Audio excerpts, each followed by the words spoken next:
taon ng anak. Talaga po ba?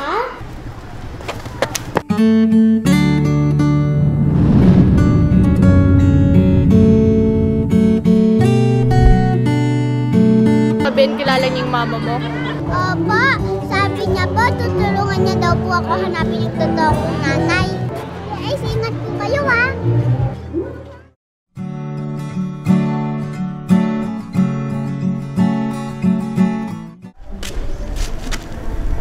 Zach, kanina ka pa naghihintay?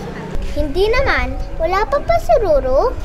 Sabi daw niya, di daw siya makakapunta din sa practice kasi masakit daw ulo niya. Eh di hindi tayo makakapak-practice para sa Christmas party?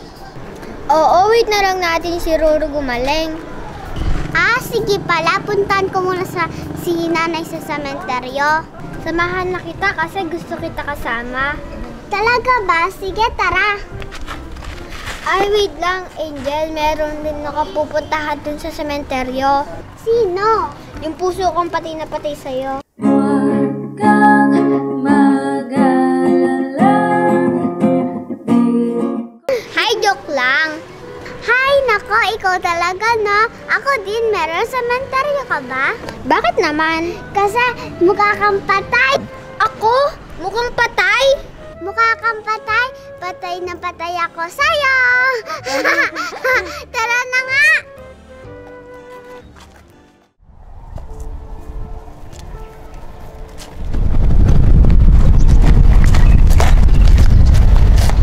Dito pala nakalibing yung nanay mo.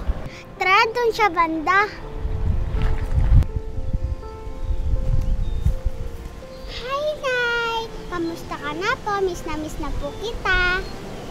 Ito po si Zach, kaibigan ko.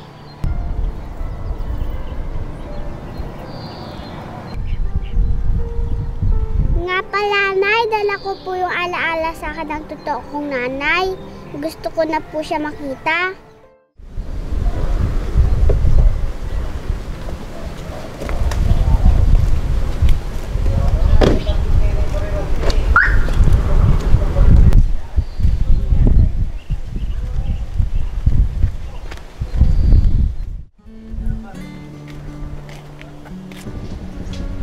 Ma'am Jane, ang sabi na nakausap ko dito daw nakalibing ang kambal mo. Salamat at makikita ko na ang puntod niya. At sana makita ko na din ang anak ko. Huwag kang mag-alala, ma'am. Tutulungan kita sa lahat. Tutulungan din kitang hanapin ang anak mo. Thank you. Dito po tayo, ma'am.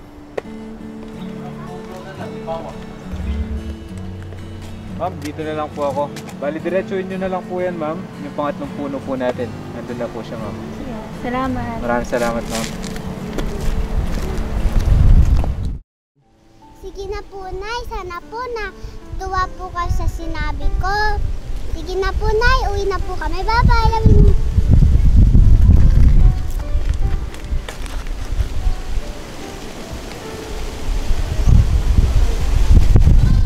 Alam mo, Kambal, kahit masakit yung ginawa mo sa akin, pinapatawad na kita. Ang sakit, Kambal. Hindi man lang tayo nagkita bago ka nawala. Ang tanging hiling ko lang, sana makita ko na ang anak ko. Nasaan na ang anak ko, Kambal?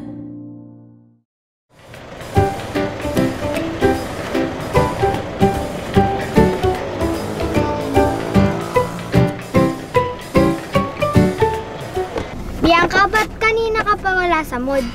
Nakakagigil kasi mga muchacha sa bahay ko. Si Angel ba? Tsaka yung ate niya?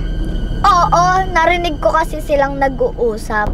Ala, maritas ka na pala ha? Nakikinig ka na rin sa usapang iba? Narinig ko kasi silang nag-uusap na may ibang anak daw si Mommy. Oh my gosh! Ayaw mo yon na may kapatid ka? Ayoko, Ellis. Hindi ako papayag na may ibang anak si Mommy. Gusto ko, ako lang ang anak niya. What if? Nahanap na niya. Hindi ka ba natutuwa doon? Hindi. Hindi ako natutuwa. Sa bagay, may kahati ka na sa Mommy mo. Ikaw kawawa ka naman, Bianca. Baguhin mo na kasi yung ugali mo. Try mo kaya maging mabait. Tumigil ka na kung ayaw mong ipakain ko sa yung bag mo. Tignan mo yung mukha mo, pumapangit. Lalagi ka kasing nakasimangot. Mukha ka ng matanda. Isa pa.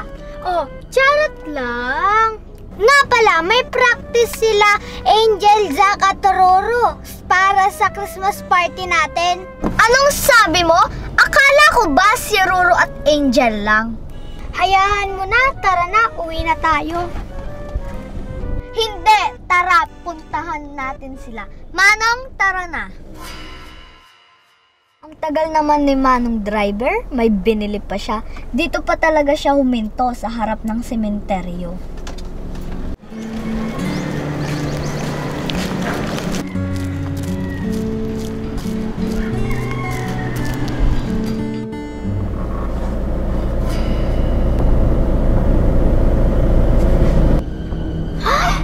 Tingnan mo, Bianca, si Angel at Zack. Akala ko ba magpa-practice sila? Ngayon pala nagde-date sila eh. Boba, at bakit naman sila magde-date sa sementeryo? Alam ko na, baka dyan nilibing yung nanay ni Angel.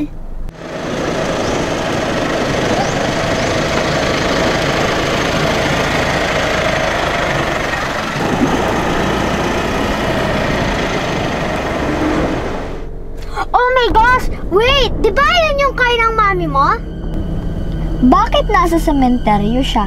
Di kaya magkasama sila ni Angel? Boba! Kung magkasama sila, bakit di sila sabay? Baka naman may kamag-anak ang mami mo na nakalibing dyan. Wala naman akong kilala na nakalibing dyan. Naku, Bianca! Nahuli ka na ata sa chismis. Di ba marites ka? Go, friend! Kaya mo yan! Alamin mo lahat ng nangyayari. Ikaw din, baka mahuli ka sa balita. Tumigil ka na nga. Ayan na si Manong driver. Tara na. Ma'am Jane, may good news ako sa'yo.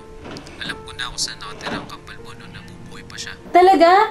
Alam mo na kung saan sila nakatira? Puntahan natin, baka nandun ang anak ko. Basta, i-text mo sa akin yung address at lahat ng details. Hindi pwedeng umalis si Mami ngayon.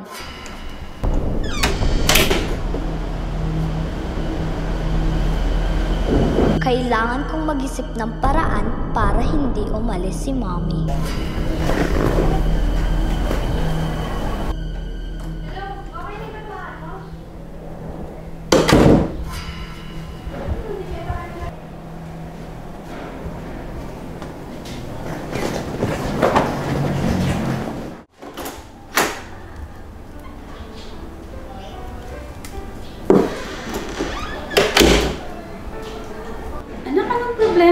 May masakit ba sa'yo?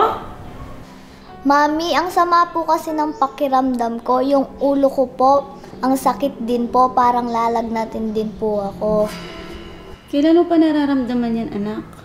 Kanina pa po, Mami. Oh, sige, wait mo ako dyan, anak. Kukuha lang ako ng gamot.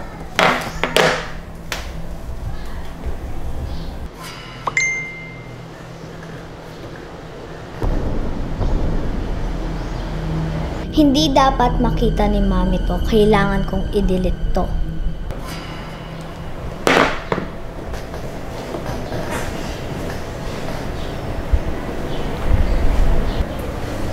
Anak, inumin mo muna to. Pagkatapos, magpahinga ka muna, ha?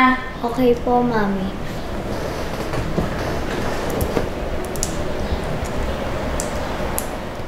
Pag may kailangan ka pa, sabihan mo lang si Ate Yana mo, ha? Mami, alis ka po ba? Mami, please, wag ka muna pong umalis kahit ngayon lang po. O sige, anak. Magpahinga ka na. Hindi na ako aalis. Dito lang ako sa tabi mo. Thank you po, Mami.